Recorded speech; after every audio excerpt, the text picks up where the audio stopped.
السلام عليكم ورحمة الله وبركاته. إن الحمد لله نحمده ونستعينه ونستغفر ونعوذ بالله من شرور أنفسنا ومن سيئات أعمالنا. من يهده الله فلا مضل له ومن يضلل فلا هادي له. وأشهد أن لا إله إلا الله وأن محمدا عبده ورسوله أما بعد. கண்ணியத்திற்குரிய எல்லாம் அல்ல அல்லாஹுவின் அடியார்களே, அல்லாஹுடைய கிருபையினால் புனிதம் நிறைந்த ரமலானுடைய மாதத்திலே 27வது நோன்பை நோற்றவர்களாக லுகர் தொழுகைக்கு பிறகு நடைபெறக்கூடிய இந்த மிஷ்காத் வகுப்பிலே நாமெல்லாம் தற்பொழுது பங்கெடுத்திருக்கின்றோம். இந்த வகுப்பிலே கியாமத் நாளுடைய சிறிய அடையாளங்களை நாம் தொடர்ச்சியாக பார்த்து வருகிறோம். அந்த வரிசையில் இன்று நாம் ஒரு 4 செய்திகளை, ஹதீஸ்களை பார்க்க இருக்கின்றோம். அல்லாஹுடைய தூதர் ஸல்லல்லாஹு அலைஹி அவர்கள் சொன்ன முன்னறிவிப்புகள், கியாமத் நாள் வருவதற்கு முன்னால் இந்த அடையாளங்கள்லாம் தோன்றும் என்று சொன்னார்கள். அந்த வரிசையிலே முதலாவதாக அல்லாஹுடைய தூதர் ஸல்லல்லாஹு அலைஹி அவர்கள் சொன்னார்கள், அதாவது பெரும் பொய்யர்களான தஜ்ஜால்கள் ஏறத்தாழ 30 பேர் தோன்றாத வரை இறுதி நாள் வராது. அவர்களில் ஒவ்வொருவனும் தன்னை இறை தூதர் என்று வாதிடுவார்கள். ரசூலுல்லாஹ் சொன்ன முன்னறிவிப்பு. அதாவது ஏறத்தாழ 30 நபர்கள் தன்னை நபி என்று வாதிடக்கூடியவர்கள் தோன்றுவார்கள் என்று ரசூலுல்லாஹ் சொன்னாங்க. அல்லாஹ்வுடைய தூதர் ஸல்லல்லாஹு அலைஹி வஸல்லம் அவர்கள்தான் ஹாத்தமுன் நபி, முத்திரையிடப்பட்ட நபி, இறுதி நபி. அவர்களுக்கு பின்னால் எந்த நபி அல்லாஹ் செய்ய மாட்டான், அனுப்ப மாட்டான். ஆனால் ரசூலுல்லாஹ் சொல்கிறாங்க, எனக்கு பிறகு ஏறத்தாழ 30 பேர் என்ன செய்வாங்க, எனக்கும் நானும் நபி தான், எனக்கும் இறைவனிடத்திலிருந்து செய்தி வருகிறது என்று தன்னை இறை தூதர் என்று வாதிடக்கூடிய 30 நபர்கள் தோன்றாத வரை கியாமத்து நாள் வராது என்று சொன்னாங்க ரசூலுல்லாஹ். நம்ம காலத்திலேயே ஒருத்தன் வந்தான். யாரு? மிர்சா குலாம் அகமது என்று சொல்லக்கூடிய ஒருவர் என்ன செய்கிறாரு, எனக்கு இறை செய்தி வருகிறது, நானும் நபி தான் அப்படிங்கிற மாதிரி சொல்லி வாதிட்டாப்புல. ஆனால் நம்ம என்ன செஞ்சோம், அவங்களோட சேர்ந்து வாதம்லாம் பண்ணி அதை பொய் தான் அப்படின்னு நம்ம நிரூபிச்சிருக்கிறோம். அப்போ இது மாதிரியான பொய்யர்கள் என்ன செய்வார்கள், தோன்றுவார்கள் என்று அல்லாஹுடைய தூதர் ஸல்லல்லாஹு அலைஹி அவர்கள் சொன்ன அந்த முன்னறிவிப்பு இன்னைக்கு நம்ம அந்த அடையாளத்தை நம்ம பார்க்குறோம். இரண்டாவதாக அல்லாஹுடைய தூதர் ஸல்லல்லாஹு அலைஹி அவர்கள் சொன்னார்கள், அதாவது ஒருவர் இன்னொருவருடைய, ஒரு மனிதனுடைய கபரை கடந்து போகும் பொழுது, மண்ணறையை கடந்து போகும் பொழுது, இந்த மண்ணறைக்குள் நான் புதைக்கப்பட்டிருக்க கூடாதா என்று தோன்றாத வரை, இது மாதிரி மனிதர்கள் நினைப்பார்கள். இப்படி ஒரு காலம் வராத வரை என்ன செய்யாது, யுக முடிவு நாள் வராது அப்படின்னு நாங்கள் சொல்லலாம். இன்னைக்கு அதை நம்ம பார்க்குறோமா இல்லையா? இன்னைக்கு பலவிதமான நெருக்கடிக்கு மனிதன் உள்ளாகிறான். இப்படி உள்ளாகும்போது என்ன நினைக்கிறான், நான் மூத்தாயிடக்கூடாதா, செத்துலாம் போல, இந்த உலகத்தில் வாழ்றதை விட சாவறதே மேல் அப்படின்னு நிறைய பேர் நினைக்கிறாங்களா இல்லையா? சில பேர் கூட சொல்லுவாங்க, என்னத்தை போட்டு வாழப்பா இந்த உலகத்தில், பேசாமல் மண்ணறைக்கு போயிடலாம் போல, நிம்மதியாக அங்கே இருந்துடலாம் அப்படிங்கிற மாதிரி நிறைய பேர் நினைக்கிறாங்களா இல்லையா? அதைத்தான் ரசூலுல்லாஹ் சொன்னாங்க, தானும் மண்ணறைக்குள் சென்றவனாக இருக்கக்கூடாதா, நான் மூத்தாயிடக்கூடாதா என்று மக்கள் நினைக்காத வரை யுக முடிவு நாள் ஏற்படாது என்று அல்லாஹுடைய தூதர் ஸல்லல்லாஹு அலைஹி அவர்கள் சொன்னார்கள். இந்த செய்தி புகாரியில் பதிவு செய்யப்பட்டிருக்கு. 710வது செய்தியாக அபூ ஹுரைரா அறிவிக்கிறாங்க. அன்புக்குரிய சகோதரர்களே, முதல்ல சொன்ன அந்த செய்தி எங்கே இருக்குன்னு கேட்டீங்கன்னா, அதுவும் அபூ ஹுரைரா அறிவிக்கிறாங்க. புகாரியில் 3609வது செய்தியாக பதிவு செய்யப்பட்டிருக்கு. அதே மாதிரி ரசூலுல்லாஹ் இன்னொரு முன்னறிவிப்பு சொன்னாங்க. என்ன சொன்னாங்கன்னு சொன்னால், நல்ல கவனமாக பாருங்க. அதாவது நாங்கள் குர்ஆன் ஓதி கொண்டிருக்கும் போது அல்லாஹ்வின் தூதர் ஸல்லல்லாஹு அலைஹி அவர்கள் எங்களிடம் வந்தார்கள். ஒரு சபையில் குர்ஆன் மக்கள் ஓதிட்டு இருக்கிறாங்க. ஓதிட்டு இருக்கும்போது ரசூல் நினைச்சாங்க, அந்த கூட்டத்தில் போகிறாங்க. அப்போது அரபுகள் அல்லாதவர்களும் எங்களில் இருந்தார்கள். நீங்கள் அனைவரும் ஓதுங்கள், அனைத்தும் அழகாக உள்ளது. பிற்காலத்தில் சில கூட்டங்கள் வருவார்கள், அம்பை நேர்படுத்துவதை போன்று அதை குர்ஆன் ஓதுவதை மிகச் சரியாக ஓதுவார்கள், அழகாக ஓதுவார்கள். எனினும் அதன் கூலியை உலகத்திலேயே பெற ஆசைப்படுவார்கள் என்று ரசூலுல்லாஹ் சொன்னாங்க. இப்படி ஒரு காலம் வரும். குரானை நல்லா ஓதுவாங்க. ஆனால் அந்த குரானை ஓதுறதுக்கு உண்டான கூலி என்ன செய்வாங்க, இந்த உலகத்திலேயே எதிர்பார்ப்பார்கள். குரானை ஓதி ஓதி என்ன செய்யணும், நிறைய காசு பார்க்கணும் அப்படின்ட்டு. இதுக்கு உதாரணம் என்ன சொல்லலாம், எதை சொல்லலாம், எதை சொல்லலாம், சத்தமாக சொல்லுங்க. மௌலுது ஃபாத்திகாலாம் ஓதுறாங்களா இல்லையா? ஃபாத்திகா மௌலுது அழகாக ஓதுவாங்க, சூப்பராக ஓதுவாங்க. ஆனால் என்ன பண்ணுறது, நேராக உட்கார்ந்துரு மௌத்து வீட்டுக்கு போயிடுறது. இறந்து போனவங்க வீட்டுக்கு 1ஆம் ஃபாத்திகா, அப்புறம் எத்தனாம் ஃபாத்திகா, 3ஆம் ஃபாத்திகா, 7ஆம் ஃபாத்திகா, 40ஆம் ஃபாத்திகா, வருஷ ஃபாத்திகா. இதெல்லாம் யார் போய் ஓதுவா? ஹஜ்ரத்து போய் ஓதுவார். என்ன ஓதுவார்?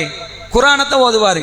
குரானை ஓதி என்ன செய்வார்? ஓதுனதுக்கப்புறம் என்ன செய்வாங்க, கை மடக்கு நல்ல நிறைய காசு கொடுத்துருவாங்க. இதே ஒரு கஷ்டப்பட்டவங்க வீட்டை போய் ஓதுவாங்களா? ஓத மாட்டாங்க, அங்கே போனால் ஒன்றும் கிடைக்காது அப்படின்வாங்க. அப்போ இந்த குரானை என்ன செய்வாங்க, நல்ல அழகாக ஓதுவாங்க. ஆனால் அதுக்குண்டான கூலி என்ன செய்வாங்க, இந்த உலகத்தில் எதிர்பார்ப்பாங்க. எல்லாத்துக்கும் அந்த குரானை தான் ஓதுவான். அதாவது ஒரு கடை திறப்புனா போதும், ஒரு கடை திறப்பா நாங்கள் வரணும், வந்து என்ன செய்விய, யாசின்னு ஓதுவோம், சூறாவை ஓதுவோம், ஒரு அந்த நைட்டு ஃபுல்லாக ஓதுவோம். ஓதி என்ன பண்ணோம், அந்த கடையை திறக்கிறாரா இல்லையா, அவரு ஒரு 5000 ரூபா 10000 ரூபா கொடுத்துருவாரு, காசை வாங்கிட்டு வந்துடுறது. இதை ரசூலுல்லாஹ் சொன்னாங்கல்ல, இன்னைக்கு அதை கண்கூடா பார்க்குறோமா இல்லையா? அப்போ குரானை ஓதுவதற்கு மறுமையில தான் கூலியை நம்ம எதிர்பார்க்கணும். நம்ம குரான் ஓதுனா அல்லாஹ் என்ன செய்வான், மறுமையில் நமக்கு நன்மை தருவான். ஆனால் சில கூட்டம் வரும், அது என்ன செய்யும், இந்த உலகத்திலேயே கூலியை எதிர்பார்க்கக்கூடிய ஒரு கூட்டம் வரும். அப்படி வந்துச்சுன்னா என்னது, அது கியாமத்து நாளுடைய அடையாளங்களில் ஒன்று தான் என்று நபிகள் நாயகம் ஸல்லல்லாஹு அலைஹி வஸல்லம் செய்கிறாங்க. இந்த செய்தியை சொல்லி காட்டுறாங்க. இப்போ 3 செய்தியை பார்த்துட்டோம். இன்னொரு செய்தி என்னன்னு கேட்டிங்கன்னா, அன்புக்குரிய சகோதரர்களே, அதாவது உடல் பருமன். நிறைய பேர் என்ன செய்வாங்கன்னா, வெயிட் அதிகமாக போட்டுருவாங்க. இதுவும் கியாமத்தினுடைய அடையாளம். அல்லாஹ்வுடைய தூதர் ஸல்லல்லாஹு அலைஹி வஸல்லம் சொல்லி காட்டுறாங்க. அதாவது மறுமை நாளுடைய அடையாளமாக மக்கள் உடல் பருமனான ஒரு தோற்றத்தில் இருப்பாங்க. அதை எப்படி அறிவிக்கிறாங்கன்னா, சில முன்னறிப்போட சேர்த்து சொல்லி காட்டுறாங்க. நிச்சயமாக உங்களுக்கு பின் ஒரு சமுதாயத்தார் வர இருக்கிறார்கள், அவர்கள் நம்பிக்கை மோசடி செய்வார்கள். ஒரு சமுதாயம் வரும், அது என்ன செய்யும், நம்பிக்கை மோசடி செய்வார்கள். அவர்களிடம் எதையும் நம்பி ஒப்படைக்க கூடாது. அவர்கள் சாட்சியாக இருக்க தாமாகவே முன் வருவார்கள். ஆனால் சாட்சியம் அளிக்கும்படி அவர்களை யாரும் கேட்க மாட்டார்கள். அவர்கள் நேர்ச்சை செய்வார்கள், ஆனால் அந்த நேர்ச்சையை நிறைவேற்ற மாட்டார்கள். சொல்லிட்டு ரசூலுல்லாஹ் சொல்றாங்க, உங்களிடையே அவர்களிடையே பருமனாயிருக்கும் தொந்தி விழும் நிலை தோன்றும்ங்கிறாங்க ரசூலுல்லாஹ். இந்த மாதிரியான மக்கள் என்ன செய்வாங்க, ரொம்ப ஃபேட்டாக இருப்பாங்க அப்படிங்கிற ஒரு முன்னறிவு சொல்றாங்க. இன்னைக்கு அதை நம்ம கண்கூட பார்க்குறோம். நிறைய பேருக்கு என்ன பிரச்சனை, வெயிட் லாஸ் பண்ணணும், உடல் குறைக்கணும் அப்படிங்கிற மாதிரி ஒரு நிலை இன்னைக்கு இருக்கத்தான் செய்யுது. வாக்கிங் போகக்கூடிய காட்சியை பார்க்கலாம்.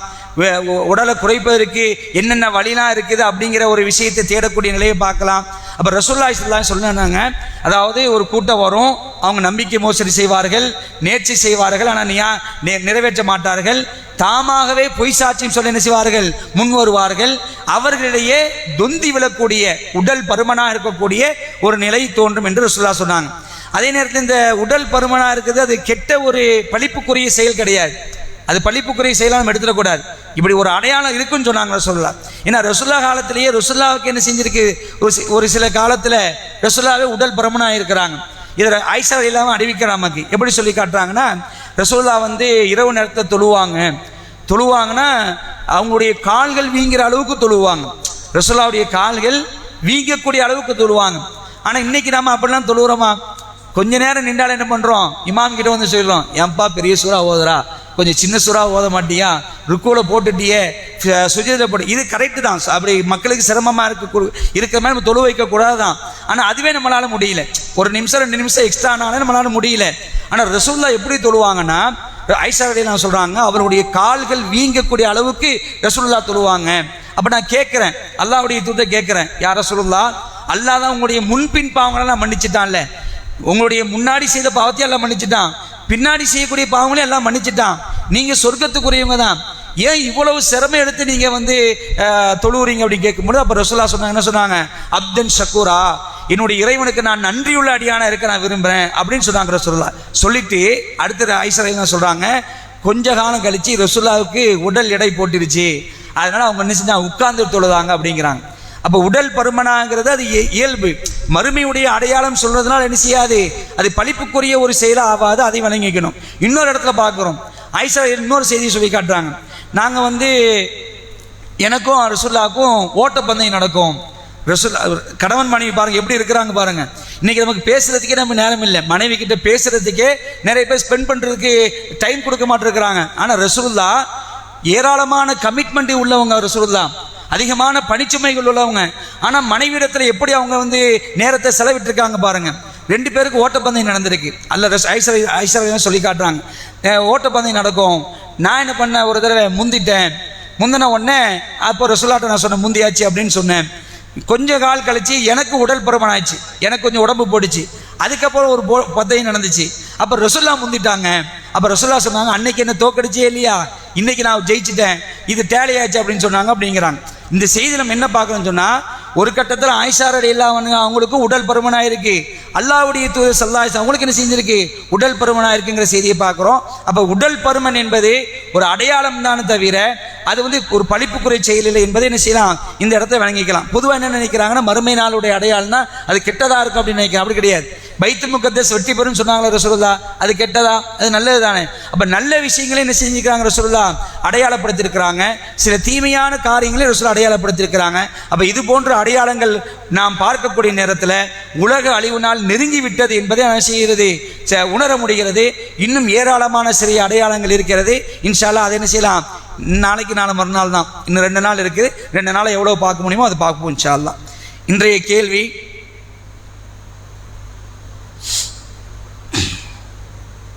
2 கேள்வி சரியா, 2 கேள்வி. எத்தனை பொய்யர்கள் நபி என்று வாதிடுவார்கள்? 2 கேள்வி கேட்டதுக்கு அவரை கைத்துக்குங்க.